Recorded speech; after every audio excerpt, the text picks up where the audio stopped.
윤석열 대통령에 대한 석방 이후 법원과 검찰 내부에서는 구속 취소 결정과 즉시 항고 포기를 두고 갑론을박이 이어지고 있습니다.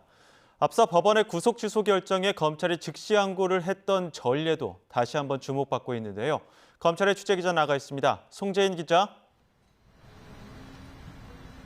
네, 검찰 비상계엄 특별수사본부입니다. 네, 즉시 항고 포기와 관련해서 검찰 내부 논쟁은 계속되고 있는 거죠? 네, 맞습니다. 우선 심우정 검찰총장은 어제 취재진 앞에 서서 위헌 소지를 고려해서 즉시 항고를 포기했다고 밝혔죠.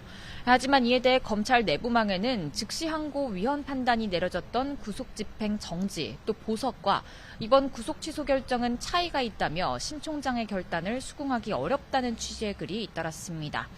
여전히 명문 규정으로 남아있는 구속 취소에 대한 즉시 항고를 적절성 여부도 따지지 않고 포기하는 것은 검사로서의 직무에 부합하지 않는다는 건데요.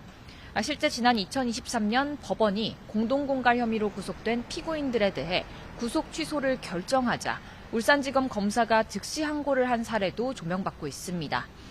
검찰 관계자는 이에 대해 이 같은 일선의 소수 사례가 기준이 될 수는 없고 당시에는 석방과 함께 즉시 항고를 진행해서 절차적으로도 문제의 소지가 있었다고 말했습니다.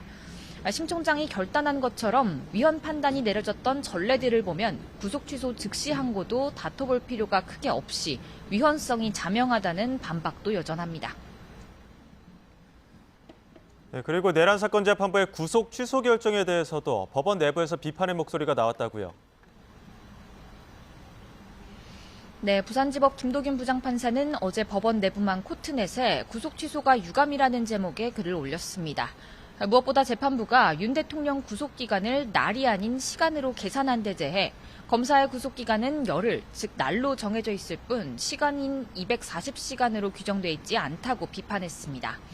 재판부 결정대로라면 피의자 측에서 구속 적부심을 반복해서 사실상 구속기간의 상당 부분을 무력화하는 경우까지 발생할 수 있을 거라고 우려했습니다.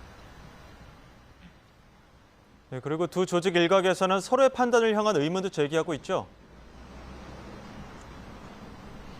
네, 앞서 전해드린 김도균 부장판사는 법원 내부망에 올린 글의 마지막 부분에서 검찰의 즉시 항고 포기 결정도 언급했습니다. 이번 쟁점은 형사 절차상 매우 중대한 의미를 갖고 법리적으로도 상당한 논란이 있는데도 검찰이 무슨 연고인지 즉시 항고조차 하지 않았다고 지적했는데요. 반면 검찰 일각에서는 구속 취소 결정문에서 공수처 수사권이 언급된 마지막 부분에 주목하면서 내란 사건 재판부가 어쩌면 검찰의 즉시 항고를 내심 기대했던 것 아니냐는 의문도 품고 있습니다.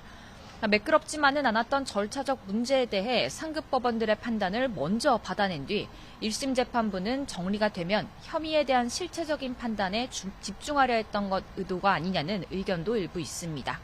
지금까지 검찰 특수본에서 YTN 송재인입니다.